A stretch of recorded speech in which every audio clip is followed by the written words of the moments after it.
Hello everyone, this is Dev Chitransh from the Pacific Mind academy.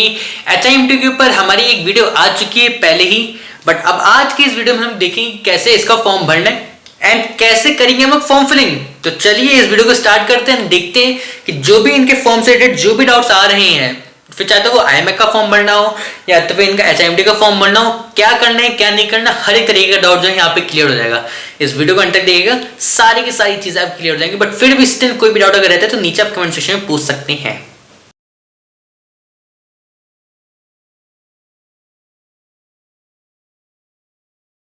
चलिए अब हम जरा देखते हैं कैसे हम लोग एचआईएमटी का एप्लीकेशन फॉर्म भर सकते हैं।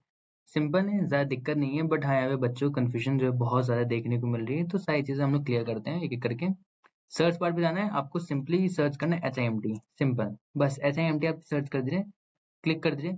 जैसे आप क्लिक करेंगे तो यहाँ पे HIMT group of institutes India largest maritime institute करके आएगा। इसमें इनकी वेबसाइट खोलेगी, ओके, बट आपको इनके इंस्टीट्यूट की इनके कॉलेज के बारे में आपको पता करना है, वहां से जाके फॉर्म भरना है। तो यहाँ पे देखिए थोड़ा सा नीचे स्क्रॉल करने के बाद आपको देखने को मिलेगा HIMT college affiliated by IMU top marine college, ऐसे करके एक लिंक मिली होगी। ओके, नाउ यहाँ पे आप देखिए, यहाँ पे HIMTmarine.com लिखा हुआ है और यहाँ पे HIMTcollege.com लिखा हुआ है, तो इनके कॉलेज की वेबसाइट है।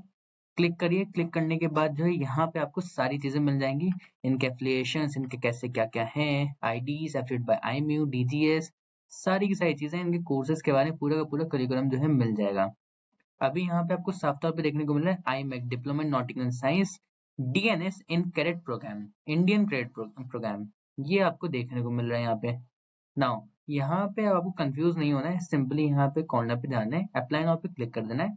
अप्लाई नाउ पे क्लिक करने के बाद आपको सिंपली ये वाला जो रजिस्ट्रेशन फॉर्म है आपको भरना होगा, बस आप भरिए, फॉर्म भर दीजिए। अब फॉर्म भर देते हैं, फिर फॉर्म भरने के बाद देखते हैं कि आगे क्या होता है। अब यहाँ पे हमसे जो स्टेप नंबर 2 के बारे में पूछा जा रहा है कि कैसे हमें इसका क्या हमारे इंस्टीट्यूशन का नाम क्या है, हमने 10th कहाँ से किया है, 12th कहाँ से किया है। तो स्टेप नंबर 2 में हमें एकेडमिक क्वालिफिकेशन पूछेंगी, जिसमें हमें इंस्टीट्यूट का नाम डालना पड़ेगा, बोर्ड डालना पड़ेगा, year of passing, English marks, बाकी सारी चीज़ें, ये आपको यहाँ पे अपनी एजुकेशन क्वालिफिकेशन डालनी पड़ेंगी। 10th की डिटेल्स तो आप लोग भर ही लेंगे क्योंकि सर ने 10th करके रखा ही होगा। मेन बात आती है 12th में। 12th में अगर बच्चे हैं इस समय एग्जामिनेशन देने वाले या तो इम्प्रूवमेंट एग्जामिनेशन देने वाले बच्चे हैं, या तो उनका रिजल्ट अब तक डिक्लेयर नहीं हुआ है, तो उनको यहाँ पे अवेटेड पे क्लिक कर देना है, सिंपल, ऑटोमेटिकली सेक्शन हट जाएगा, सिंपल एज दैट। और उसके बाद आपको यहाँ पे जो है अपनी फाइल, अपनी जितने भी डॉक्यूमेंट्स हैं, वो सारे के सारे डॉक्यूमेंट्स आपको यहाँ पे जो है डालने पड़ेंगे, जिसमें से 12th का है ना, आपकी फोटो जो है ना वो कंपलसरी है, 10th की मार्कशीट जो है ना वो कंपलसरी है। बाकी Aadhaar card, IMU rank certificate, sponsorship letter, ये सब जो है अभी नहीं मांगा गया, तो आपसे अभी पूछा भी नहीं जाएगा। हाँ, बट ये 3 डॉक्यूमेंट्स डालना अभी कंपलसरी है, तो इस चीज को ध्यान रखिएगा, फटाफट से जो है ना इसको कर दीजिएगा। उसके बाद अगर आपके रिजल्ट अगर डिक्लेयर हो गया है, तो आपको सिंपली जो डिक्लेयर पे जाना है, क्लिक कर देना है, आपका जो पूरा का पूरा फॉर्म डिक्लेयर दिखा देगा कि हाँ ठीक है, आपके मार्क्स आ चुके हैं, सब कुछ है। 12th का पीसी मार्क्स आपको डालना होगा, ओवरऑल आपका कितना परसेंटेज आया था वो डालना पड़ेगा आपको, मार्क्स स्कीम किस हिसाब से है, सीजीपीए के हिसाब से, ग्रेड के हिसाब से, परसेंटाइल के हिसाब से, वो बताना पड़ेगा आपको। इंग्लिश के कितने मार्क्स आए वो आपको बताना पड़ेगा। ये उनके लिए है जिनका 12th का रिजल्ट आ चुका है, ओके, जिनके लिए नहीं आया है वो अपडेट पे क्लिक कर देंगे, सिंपल एज दैट, बस कुछ और नहीं है। अब यहाँ पे आगे बढ़ना है, यहाँ पे आगे बढ़ के हमें देखना है कि यहाँ पे अब स्टेप नंबर 3 आ चुका है मेरे सामने, declaration by the student and parent. यहाँ पे सारे डॉक्यूमेंट्स देने के बाद जो है, आप जैसे कि आप पीछे जाओगे तो पीछे जाकर के जो है ना आपको सारे डॉक्यूमेंट देखने को मिल जाएंगे कि कहाँ कहाँ पे कैसे आपने क्या क्या भरा है।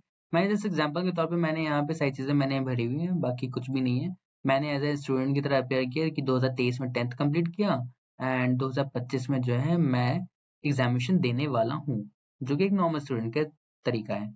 बाकी मैंने फाइल्स मैंने अपलोड मैंने कर दी सिंपली, एंड उसके बाद फिर जो है बस देखिए यहाँ पे डिटेल्स आ जाएंगी कि आपने कौन कौन सी फाइल्स यहाँ पे अपलोड करी है, बस यही 3 मांगना कंपलसरी था, तो यही 3 मैंने जो है ना कंपलसरी रखी है।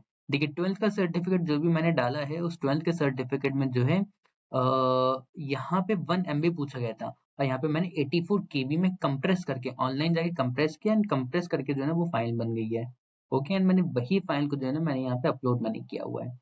सेव एंड नेक्स्ट पे क्लिक करने के बाद ऑफ कोर्स स्टेप नंबर 3 खुल जाता है। यहाँ पे आपको डिक्लेयर करना पड़ेगा, आप अगर डिक्लेयर अगर नहीं करोगे तो यहाँ पे आप भर नहीं पाओगे आगे का फॉर्म। ओके, तो ये सारे के सारे पॉइंट्स को जो है आपको क्लियर अप करना पड़ेगा, और जो सारी चीजें आप भर सकते हैं, देख सकते हैं। बट हाँ यहाँ पे ये है कि सारे के सारे पॉइंट्स को आपको क्लियर करना पड़ेगा कि हाँ जितनी भी शर्त हैं वो सारी की सारी आपको मंजूर है।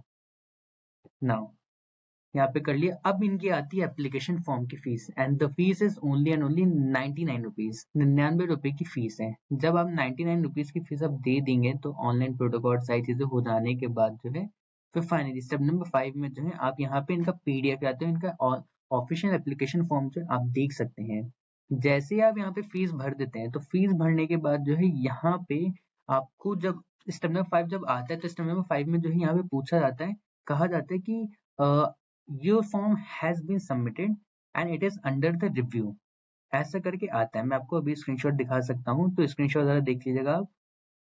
ये वाले स्क्रीनशॉट में जो है ना आप देखिएगा कि यहाँ पे देखिए, यहाँ पे ये अंडर ये जो फॉर्म जो है ना, फॉर्म आपका उसमें आ जाता है कि रिव्यू में इन द सेंस ऑफ कि आपने जो भी डिटेल्स भरी हैं उसके हिसाब से आईमेक और एचआईएमटी आपको जो है आपको डीएनएस करने के लिए अप्लाई करने के लिए मौका देता भी है या नहीं देता है। ये पूरी की पूरी चीज डिपेंड करती है उनके ऊपर। एंड अगर उन्होंने मौका दिया तो आपका फॉर्म एक्सेप्ट कर लिया जाएगा। एंड अगर आपका फॉर्म अगर एक्सेप्ट अगर नहीं होता है किसी भी रीजन या तो किसी भी कारण की वजह से, तो वो लोग ऑटोमेटिकली जिस अकाउंट से पैसा कटे 99 रुपए, उसी अकाउंट में वापस 99 रुपीज वो लोग जो है रिफंड भी कर देते हैं, ऐसा उन लोगों ने बोला है। तो यही पूरा तरीका था, छोटा सा प्रोसेस है जिसके थ्रू जो है आप पूरा का पूरा फॉर्म भर सकते हैं एचआईएमटी का in the most easiest manner. कोई भी डाउट अगर आता है तो नीचे आप कमेंट सेक्शन में आप हमसे पूछ सकते हैं। आई होप सो कि आप लोग के सारे डाउट्स क्लियर हो गए होंगे, बट स्टिल कोई और भी डाउट अगर आता है आपके मन में तो आप पूछ सकते हैं हमसे नीचे कमेंट सेक्शन में। नहीं तो आपको यहाँ पे मेरी जो है इंस्टाग्राम आईडी दिख रही होगी, यहाँ पे भी आप पूछ सकते हैं। एंड यस, प्लीज चैनल को सब्सक्राइब कीजिएगा, नोटिफिकेशन बेल को भी हिट कर लीजिएगा, इस वीडियो को लाइक भी कीजिएगा, अपने व्यूज को कमेंट भी करके जाइएगा। See you all in the next one.